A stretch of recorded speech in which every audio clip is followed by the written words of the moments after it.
Welcome to this screencast where we will build a small application using table views.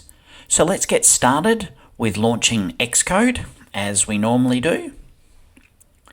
And here we have Xcode in front of us, and we're going to create a new Xcode project, which I hope by now you're guessing is going to be an iOS single view app. And we hit next, and I'm going to call this one Flags of the World.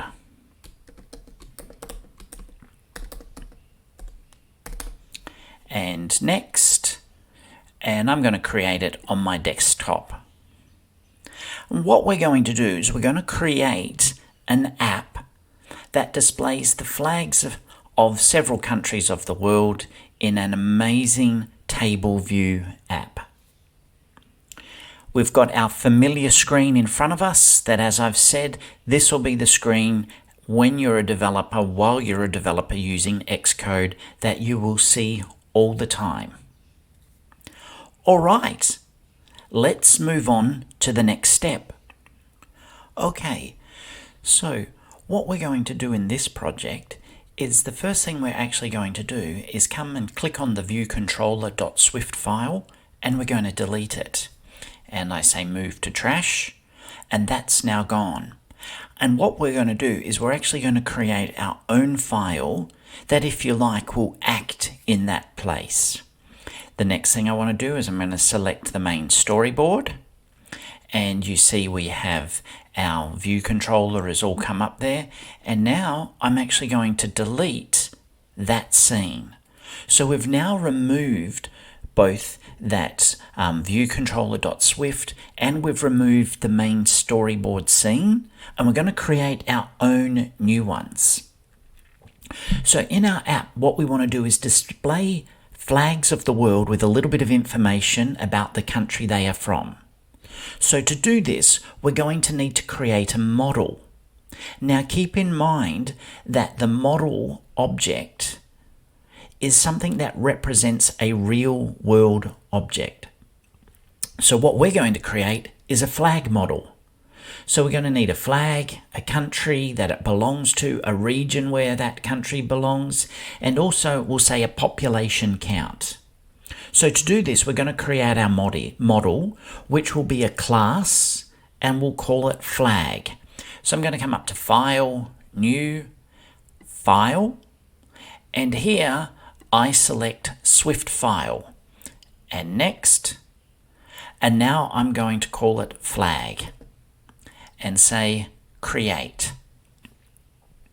And you see now I have here within my project a new class, or a new file, and we're going to make it a class as we add code to it.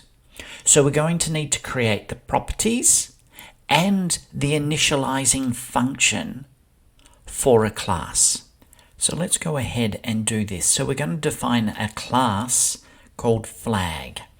So I'm going to come down here, and you will see that I'm going to actually copy and paste because I've already started with this.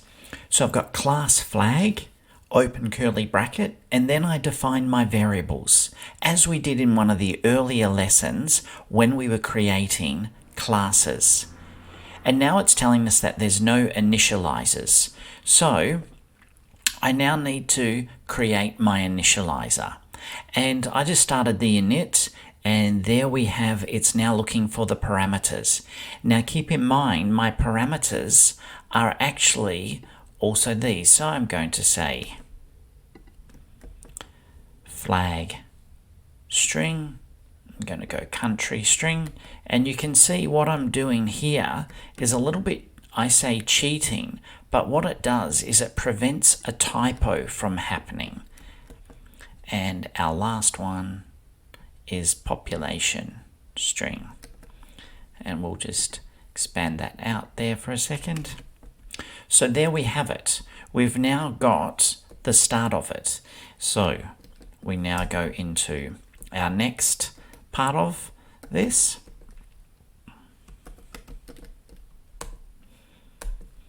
And self.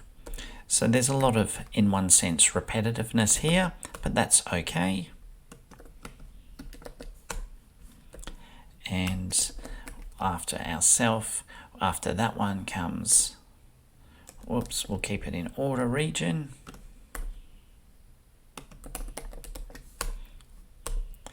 And our last one is population. So I'll just get rid of that. So we now have created our model, and our model is a flag. This flag has a flag, a country, region, and population. So our model is ready to go. Let's move on to the next step. So we're going to add a table view controller to our storyboard. So let's come over here and click on our main storyboard. Now, a table view controller is a view controller subclass, and it manages a single table instance for us. Our table view controller acts in this situation as our data source, as well as our table view delegate. Now, an excellent advantage of using the table view controllers in the way we are is the built-in functionality that comes with them. For example, the view automatically scrolls if the keyboard covers a text field within the table view. So what we're going to do is we're going to come to our object library, and we're going to drag a navigation controller out and drop it in. And there we have it. Fantastic, our navigation controller. You'll see that we've got a second view controller that's come out with it as well, automatically. Now this second controller is actually a table view controller. So it's added here in the one step. Now what we need to do is set our navigation controller as the initial view controller within the program. So let's do that. So we've selected that, and we're going to come and here in the attributes inspector, click is initial view controller, and you can see that here now we see the entrance point to our program. The next thing we're going to do is we're going to add a brand new Cocoa Touch class, and we're going to call it Flag Table View Controller. So to do this, I come up to File and New and select File, and we're looking for the Cocoa Touch class. So I select that and say Next, and I want to make sure that I was going to call it Flag Table View Controller. Let's pop that in the correct spot. And we want to make sure that this Flag Table View Controller is a subclass of UI Table View Controller.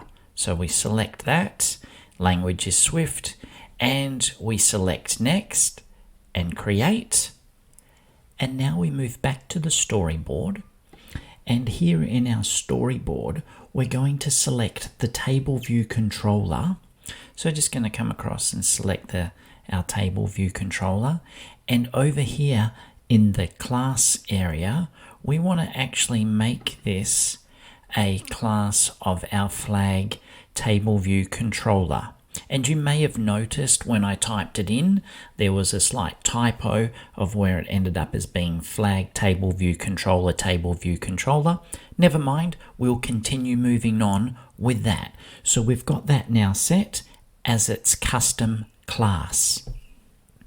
And if we were to build and run the app at this stage, you'll see what an amazing app we've created.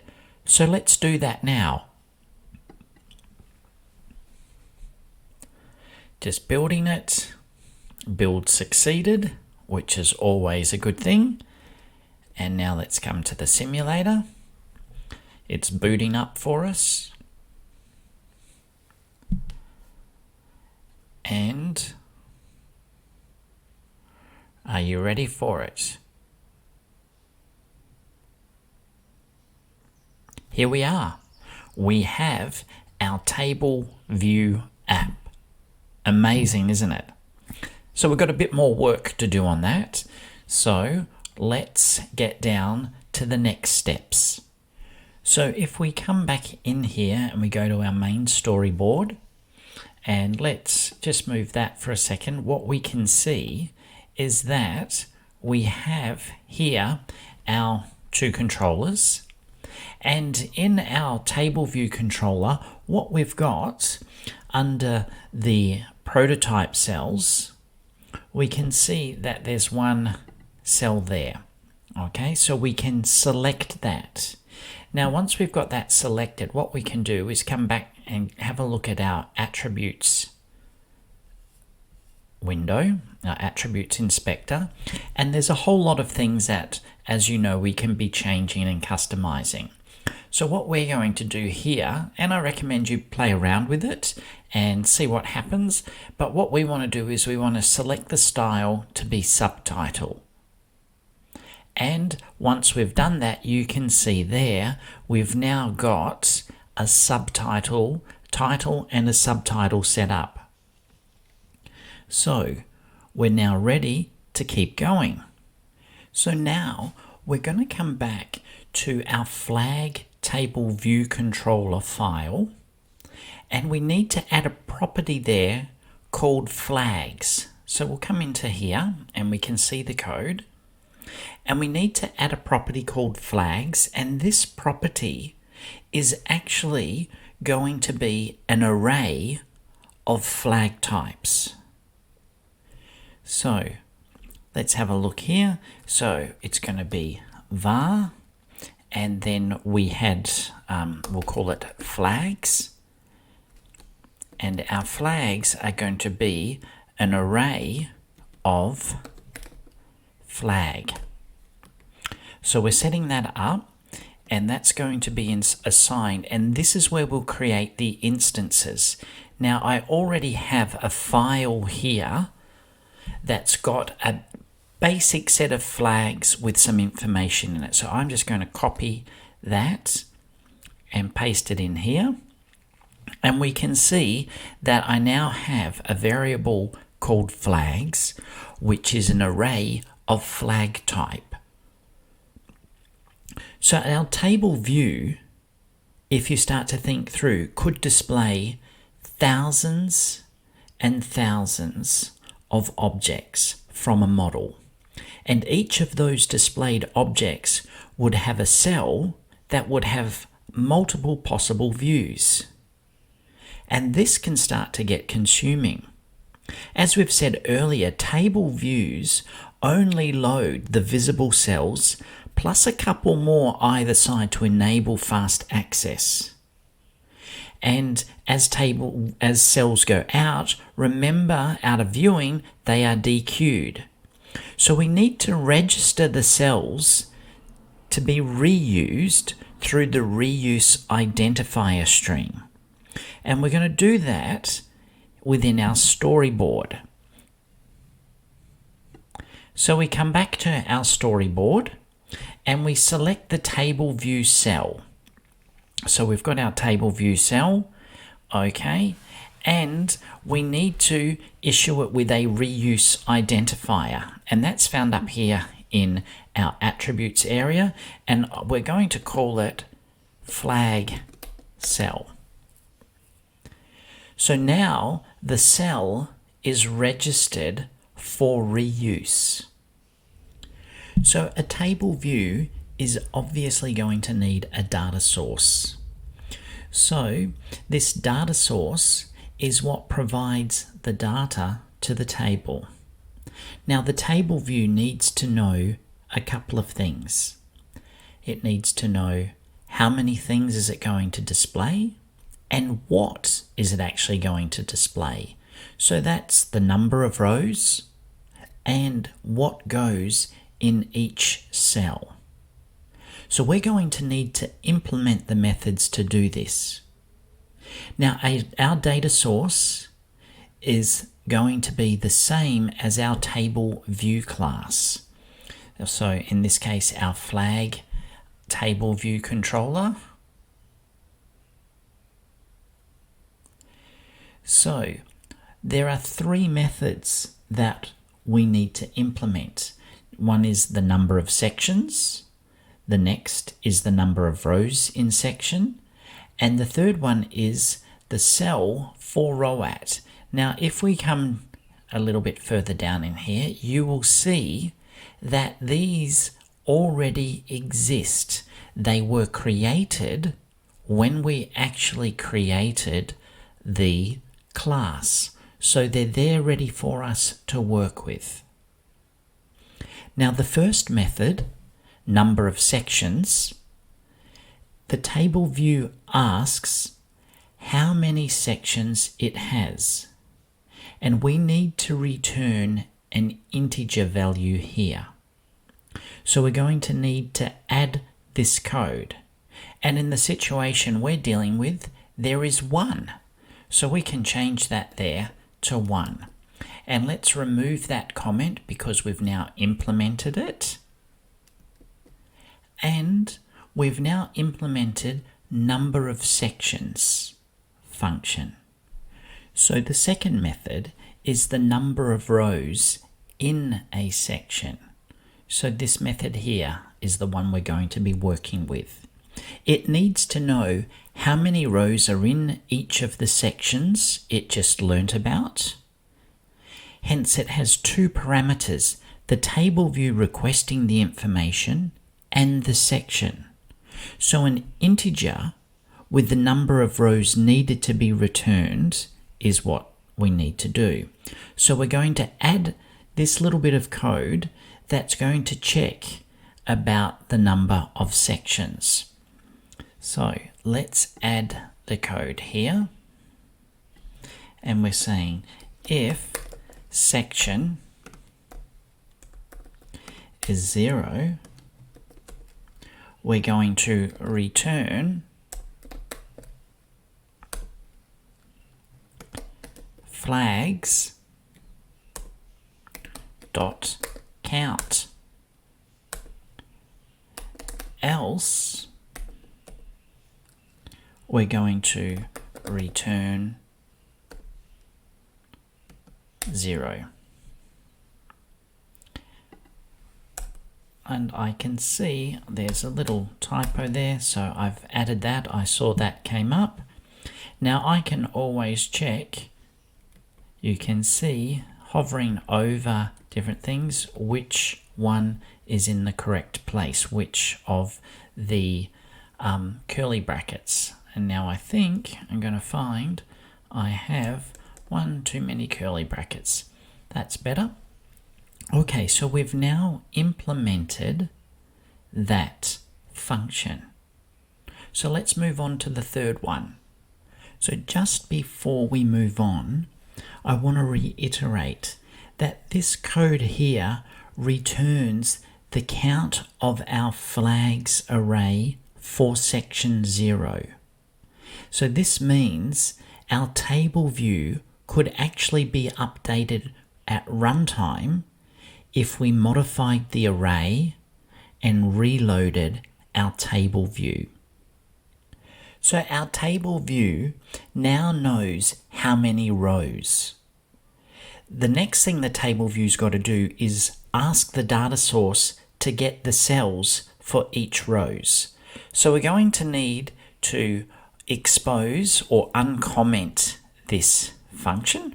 So we remove the comments, the /star/*,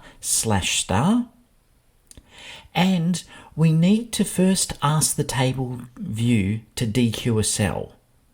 Now, this line of code that you can see here, let's just get it set up there, this line of code here, what this line of code is going to do is return a UI table view cell instance of the same type that we registered in the storyboard with the flag cell identifier. So we're going to come here to our identifier and we go flag cell. So we've done that. The next step is we've got to get the right model object to display on the cell. So we're using flags. So we need a flag instance associated with our row. And we're going to use our index parameter to do that. So by using the array index, we're going to retrieve the correct emoji.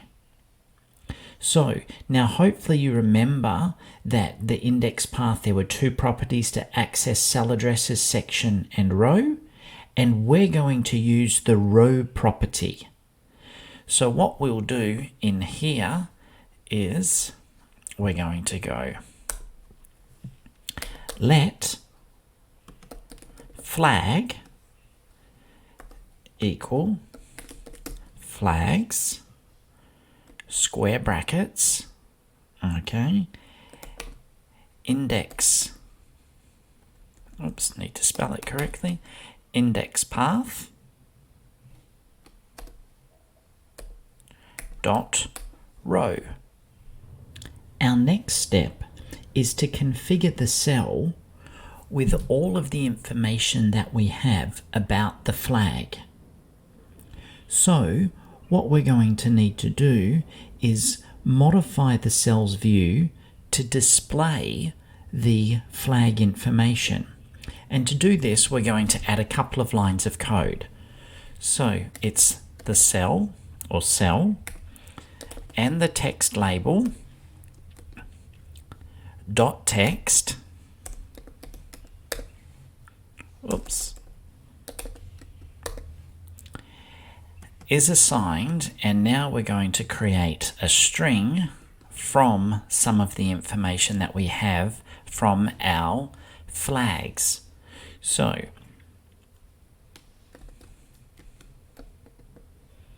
it was flag dot, and in our case it's flag. So we're going to get the information about the flag, and then we want some information maybe about the country. So it was flag dot country. Okay, so we've got that bit of information, and then that's for our text label. And now our detail text label, cell dot detail text label dot text is going to be assigned, oops, it's going to be assigned a string, and we're going to do that as the flag, oops, sorry, not a string, it's going to be assigned, but will be assigned a string, but we take it from flag dot, and we'll take region. Okay, and then we return the cell, and we're almost there. So before we go any further, let's actually build and run our app to see what it looks like. Because we've been coding away and it's always good to see what's happening. Wow, there it is. Our table view app with the flags, the country and the region. That's fantastic. I noticed though that having the amount of data we've got in our flags array doesn't fill the screen. So I'm going to go back and add 3 or 4 more countries and some more information, and then we'll run it again and see it where it runs off the edge of the table view, and then how we scroll with that. So let's go back and do that now. Okay, so I've added a few more countries to our flag array, as you can see there, and let's run it again. Our build succeeded, which is great. Means when I added something, I didn't make a mistake, and here we have it. And you can see if I click, the background also changes color, and I can move up and down with it. So that's fantastic. We've built ourselves a table view app with things in it. Now there's a couple more things we want to add to it, and then we're going to have a really cool working app. So let's talk delegates for just a moment. Now, the delegate object, which conforms to the UI table view delegate protocol, implements a whole lot of methods to modify the visible aspects of the table view. It does management of selections, different accessories. So that's what it's doing. But unlike, for instance, the data source protocol, we don't have to implement the data protocol methods. So I want to just mention two methods. One is the accessory button tapped for row width, and the second one is the did select row at. Now these are two methods that will become important over time, and for now it's the did select row at that I want to go into a little bit more detail, because we want to now be able to interact a little bit with our table views. So the did select row method allows us to interact with the user. So for instance, when the user taps on one of the rows within our table view and we see the background change color and different things, we want to be able to interact with the user. So what we're going to do is we're going to implement this method just to start with, and the only thing we'll get it to do is to print in our debug window the flag and the path to the flag. So we'll do that first and then continue to build some more. So here in our flag table view controller class, we're going to write the method. So let's just scroll down and I'll write my method in here, and the method is override. So override function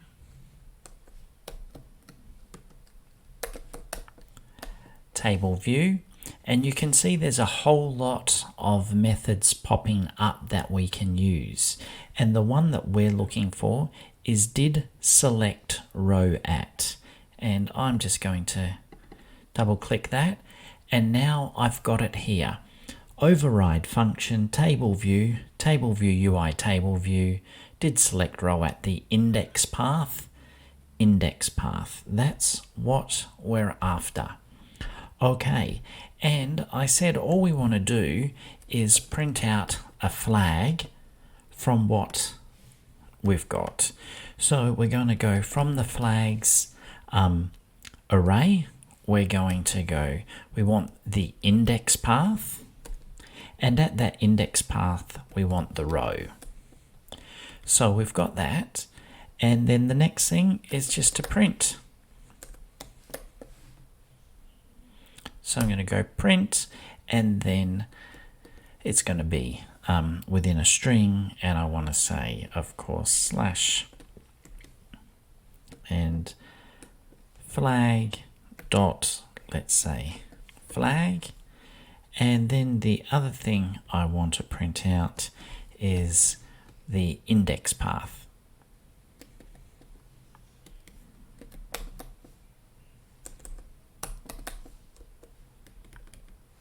Okay, and we now have that code there. So let's save it and build and run our app. Our build has succeeded. Let's go to the simulator.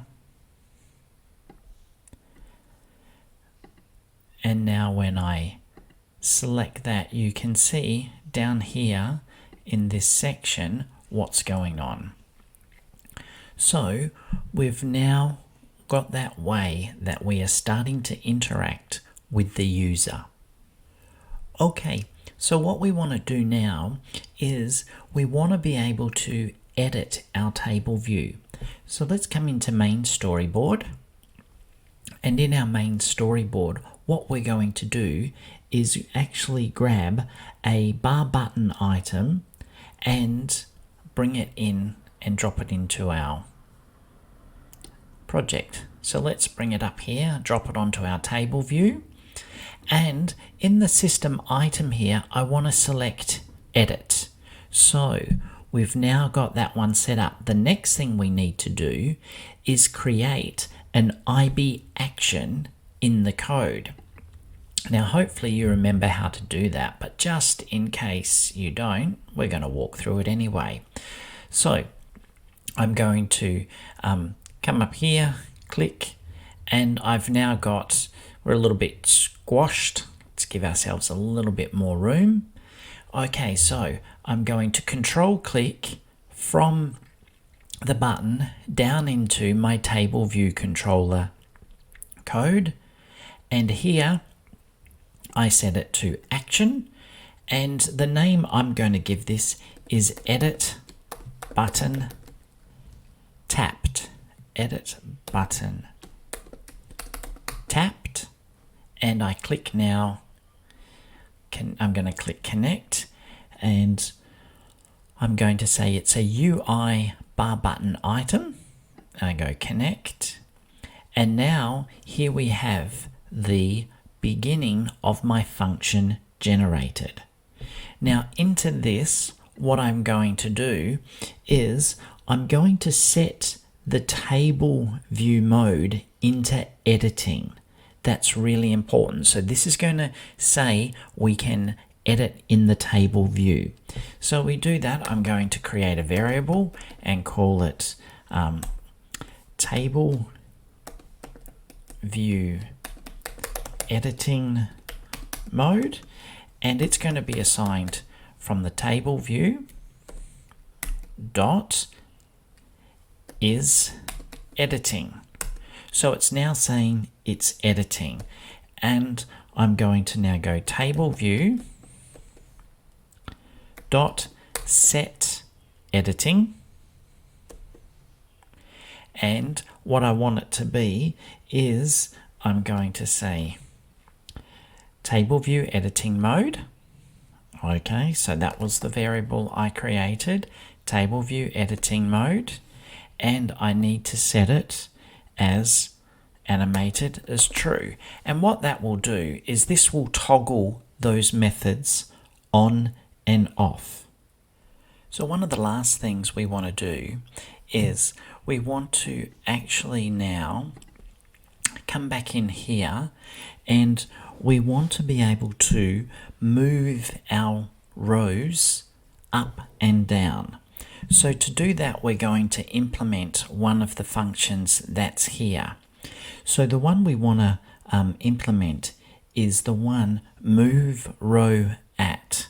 So we just come down and find it, move row at. Here's our function. Let's uncomment it.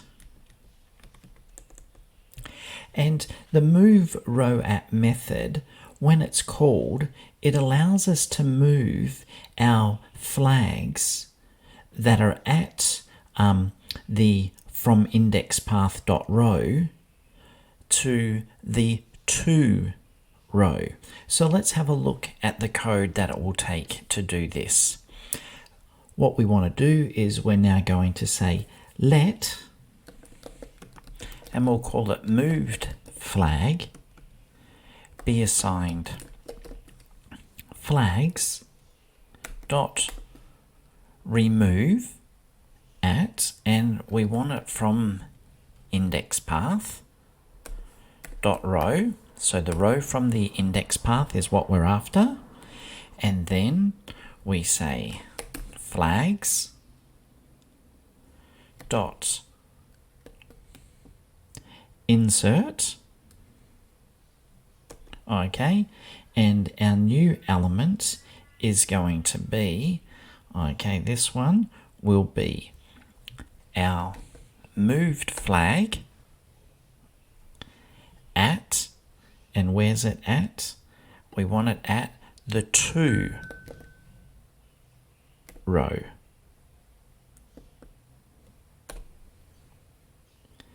And then what we need to do is we need to reload our data. So it's the table view. So table view dot reload data. And that will allow us to move things around. So let's now build. Still haven't stopped it from before. Our build succeeded. And you occasionally get this where it needs to do things. So I'm just going to put in my password and keep going. Okay, I now hit edit and I can start to move these around. Very cool. So we really built this app that is working and allows us to do things with it. So that brings us to the end of this screencast. I realize it was rather long and there was a lot to it, but sit back, give it some thought and walk through it several times. As you do that, you will grasp more and more what's going on. We're not expecting you to be the world's greatest app developer at this point in time. There's still a lot of time and a lot of things to learn before you become that. So that brings us to the end of this screencast.